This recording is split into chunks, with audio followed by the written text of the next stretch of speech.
Assalamualaikum, halo study mates. Jadi di video kali ini kita bakalan belajar subtes literasi bahasa Inggris di bab restating sentence and clause text di materi understand vocabulary clause text. Nah, karena teman-teman kayaknya udah penasaran nih ya tentang materinya, kita bakalan ngapain? Langsung aja ke pembahasannya. Oke, karena tak kenal maka tak sayang ya teman-teman, kenalin dulu, nama aku Kansa Afia Latifah, bisa dipanggil Kansa. Aku merupakan mahasiswi UIN Jakarta di jurusan Sistem Informasi tahun angkatan 2023. Jadi aku itu kebetulan lulusan tahun 2022, jadi aku udah sempat ikut UTBK 2 kali di tahun 2022 dan 2023 dengan skor UTBK di atas 600, dan untuk skor UTBK di subtes LBI, literasi bahasa Inggris sendiri, aku di 2 tahun berturut-turut itu di angka 700, teman-teman, 700 lebih, kayak gitu. Oke, langsung aja ya teman-teman, kita ke materinya. Oke, first thing first, kita bakal ada objective materials. Nah, jadi objective materials ini tuh basically adalah overview ya teman-teman untuk bahasan kita hari ini di video kali ini, kayak gitu. Jadi aku bakalan spill tipis-tipis nih ya. Hari ini tuh kita bakalan belajar apa sih gitu. Oke, jadi pertama kita bakalan kenalan dulu nih sama clause text. Jadi apa itu clause text? Lalu yang kedua ada tips and trick dalam mengerjakan clause text. Dan yang terakhir, karena kita udah dapat materi, pastinya kita bakalan ada practice session ya teman-teman, bakalan ada latihannya. Oke, maka dari itu yuk kita langsung masuk ke materinya. Oke, pertama, apa itu clause text? Yuk kita kenalan dulu ya teman-teman. Jadi clause text ini tuh adalah jenis soal di mana sebuah teks diberikan dengan beberapa kata yang dihilangkan. Dan tugas teman-teman itu adalah mengisi bagian kosong tersebut dengan kata yang paling sesuai. Jenis soal ini menguji kepemahaman konteks, tata bahasa, dan kosakata. Gitu teman-teman ya. Ini kayak digambar, jadi itu dikosong-kosongin ya teman-teman. Kita kayaknya udah lumayan sering ya teman-teman dapat tipe soal yang kayak gini gitu, udah sering lihat kayak gitu. Nah, kebetulan di subtes literasi bahasa Inggris itu keluar nih teman-teman yang kayak gitu. Oke, next kita bakalan ada tips and trick dalam mengerjakan clause text. Jadi nih, di sini aku insert gambar ya teman-teman. Di sini ada rules for clause text. Jadi itu tuh ada pertama ada read the passage, lalu ada read the option, lalu ada choose right form of word, lalu ada maintain readability, lalu yang kelima ada tone of the passage, lalu ada avoid repetition, lalu ada find link and keywords, and lastly ada keep practicing, kayak gitu. Nah, untuk penjelasan lebih lanjutnya, yuk kita next teman-teman. Oke, jadi pertama ada baca dan pahami teks secara bersamaan ya teman-teman. Jadi baca teks dengan perlahan untuk memahami topik dan alurnya. Lalu ada soroti kata kunci agar memudahkan pengisian bagian yang lumpang. Jadi biasanya kalau misalkan literasi bahasa Inggris ya teman-teman, itu kan pasti biasanya teks ya. Dan teksnya itu kan panjang ya teman-teman. Biasanya berdasarkan pengalaman aku 2 tahun UTBK, itu tuh teksnya tuh selalu panjang teman-teman, kayak satu layar monitor komputer itu bisa aja teks isinya, belum ada tahu soalnya teman-teman gitu. Jadi teman-teman perlu perlahan bacanya, lalu juga cari kata kuncinya. Jadi kata kunci itu biasanya yang sering muncul teman-teman, misalkan teks mengenai kebakaran teman-teman, kebakaran gedung. Nah itu biasanya selalu muncul tuh kata-kata kebakaran gitu, wildfire gitu. Lalu yang kedua ada hubungkan frasa. Jangan mengisi setiap bagian kosong secara terpisah, pastikan setiap kata terhubung logis dengan frasa lainnya gitu. Lalu ada identifikasi jenis kata, perhatikan bagian kosong dan tentukan apakah yang dibutuhkan adalah kata benda, kata kerja, kata sifat, atau lainnya ya teman-teman gitu. Lalu nextnya ada periksa tone of the passage. Ini tuh maksudnya identifikasi apakah teks bernada serius, lucu, kritis, atau naratif. Agar pilihan kata sesuai konteks teksnya juga gitu teman-teman. Lalu yang kelima ada eliminasi pilihan jawaban. Kalau misalkan ragu, coba hilangin jawaban yang kurang sesuai dan berulang dengan konteks atau struktur kalimat.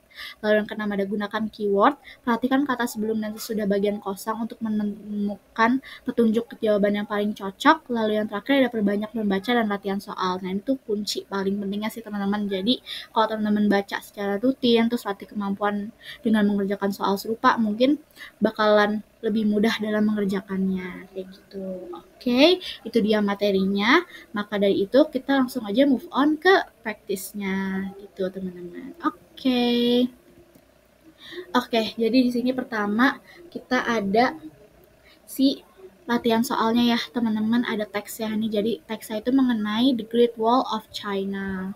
Oke, jadi kalau kebetulan ya teman-teman untuk soal yang teks begini tuh biasanya ada tipe 2 orang. Jadi yang pertama itu tipe-tipe orang yang perlu paham dulu teksnya baru baca soal, atau juga ada yang baca soal dulu baru ke teks. Nah, kalau aku tuh tipenya yang baca soal dulu, ngertiin dulu soal maunya apa, baru baca teks. Cuman kalau misalkan teman-teman prefernya itu baca teksnya dulu, pahamin dulu teksnya baru ke soal, nggak apa-apa, boleh di pause dulu aja videonya.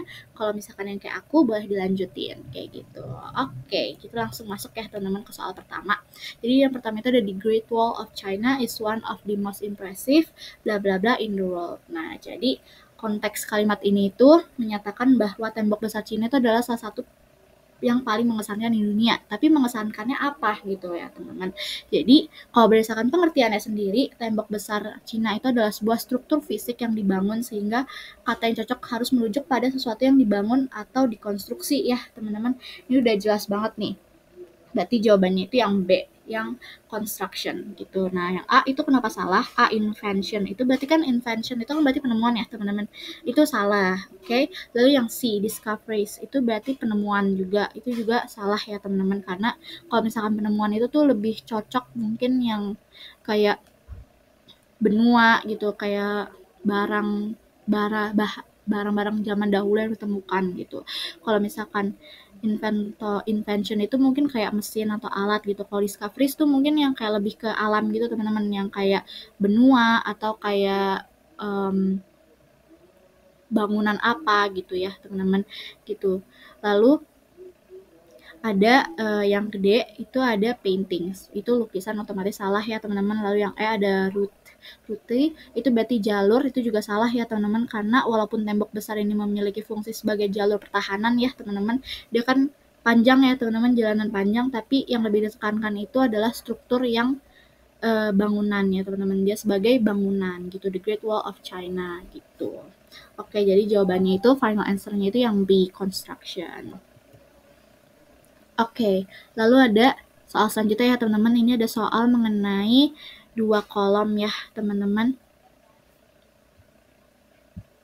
Nah, jadi basically tipe soal 2 kolom ini tuh teman-teman perlu identifikasi statement yang ada di sini tuh dia berdasarkan teks atau enggak. Kalau misalkan berdasarkan teks berarti dia true, kalau misalkan enggak berarti dia false, kayak gitu. Oke, kita masuk aja ya teman-teman ke yang pertama.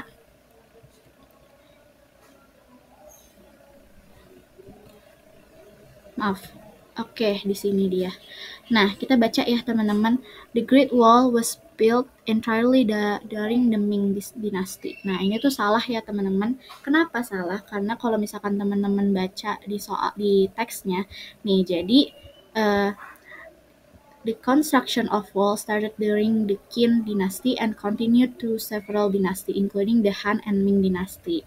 Nah, tapi kan di sini cuma dibilangnya itu Ming dynasty aja. Berarti dia salah ya teman-teman, karena tadi itu dari dinasti Qin terus berlanjut hingga ke dinasti lain ya teman-teman, termasuk dinasti Han dan juga Ming. Lalu yang kedua, statement yang kedua, the wall serve as trade barrier. Ini benar ya teman-teman, karena nih kalau teman-teman lihat nih sebagai a barrier for trade ya teman-teman. Oke. Lalu yang ketiga, the Great Wall runs across desert, mountains, and plains. Ini juga benar ya teman-teman. Nih di sini the wall bla bla bla across desert, mountains, and plains. Lalu ada di it stretches more than 1500 miles. Nah, ini tuh juga ini salah ya teman-teman, karena di sini itu 13.000. Oke. Lalu terakhir ada the Han Dynasty contributed to extending the Great Wall. Ini tuh salah ya teman. Ini tuh benar ya teman-teman, karena dalam teks itu disebutkan bahwa pembangunan tembok berlanjut pada beberapa dinasti, termasuk dinasti Han. Sehingga dinasti Han memang ikut memperpanjang tembok besar. Makanya benar ya teman-teman. Nih, tadi kan di sini dibilang ya. Nih, di sini itu it is estimated that the construction of the wall started during the Qin dynasty and continued through several dynasty including the Han and Ming dynasty gitu. Jadi kalau misalkan si Han sama Ming dinasti Han sama Ming ini memperbesar si Great Wall of China itu benar, tapi kalau misalkan kinnya sendiri itu salah ya teman-teman gitu. Makanya pernyataan pertama itu salah, pernyataan terakhir itu benar gitu teman-teman. Oke, jadi jawabannya itu false, true, true, false, true. Oke, kita ke next soal ya teman-teman.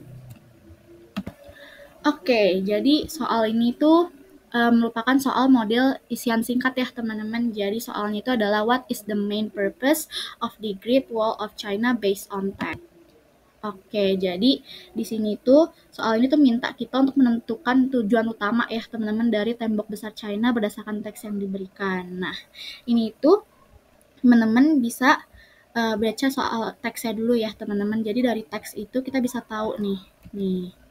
Jadi, nih kita kan bisa tahu ya teman-teman, it was built over centuries to protect Chinese territories from invading force. Ini udah termasuk tujuannya ya teman-teman gitu. Dan juga di sini nih, the wall also serve as a bla bla bla route for troops and a barrier for trade gitu teman-teman. Nih kita juga udah dapat ya teman-teman tujuan dari si The Great Wall of China ini dibangun gitu. Jadi dari teks diketahui tujuan tembok Cina ialah melindungi wilayah dari serangan musuh dan berfungsi sebagai penghalang dalam perdagangan. Ini yang tadi ya teman-teman.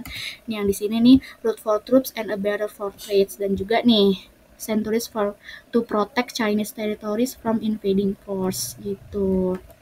Nih ya, juga teman-teman ya, di teks juga dijelaskan sebagai duta militer dan penghalang dalam perdagangan. Maka dari itu, final answer-nya itu ada di to serve as a defensive barrier against invasion and to protect trade route gitu.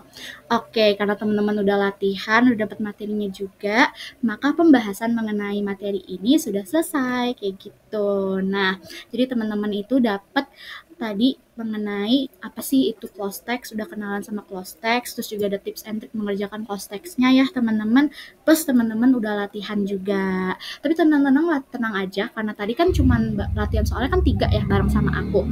Nah kebetulan di Let's Study itu disediain lebih banyak teman-teman, jadi teman-teman kepoin aja terus Let's Study ya, pastinya bakalan ada latihan-latihan soal lain mengenai materi ini kayak gitu. Alhamdulillah udah selesai, aku harap materinya bermanfaat bagi teman-teman di UTBK nanti maupun kedepannya ya teman-teman, bisa jadi evaluasi belajar juga. Maka dari itu sekian dari aku, mohon maaf bila ada kesalahan kata dan lainnya. Wabillahi taufiq wal hidayah. Wassalamualaikum warahmatullahi wabarakatuh teman-teman. See you on the next video. Bye.